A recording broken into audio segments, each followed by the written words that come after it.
Hello, a very good evening. My name is Ravinash Raja, and today I've chosen. The reason is we can see throughout the whole place here.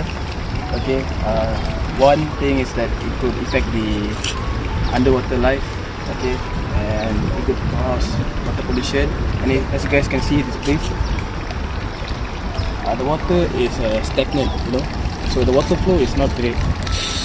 So all the dirt and the rubbish all are stagnant here. So this is what the main issue I'm going to be talking about. Okay? Water management is essential for keeping our environment and community safe, and this site shows several common issues. The water flow is slow, creating stagnant areas where sediments and pollutant build up, increasing the risk of blockages and flooding during heavy rain. Rubbish like plastics and food waste also collected here, disrupting the water movement and breaking down into harmful microplastic. These conditions reduce oxygen levels in the water, making it harder for the fish and aquatic life to survive.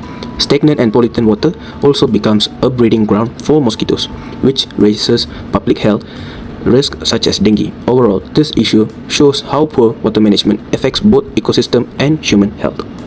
So to conclude the video today, I'm going to be talking about is that if this issue continues over time, then there's going to be a big consequences at the end.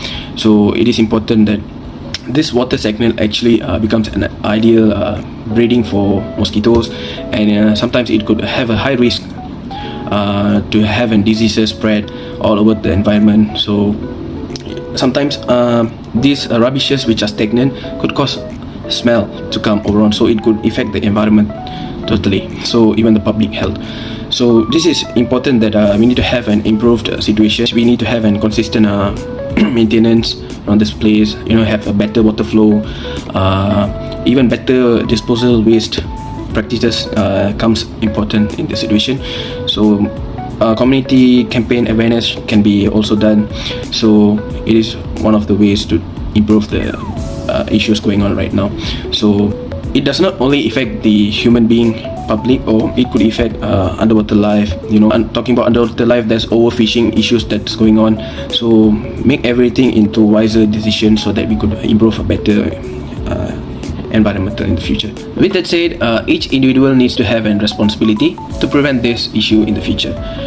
For example, dispose the rubbish which you have into the rubbish bin provided, rather than throwing it into the water. So if we stop this now, we could have a much healthier and much safer environment in the future. So thank you.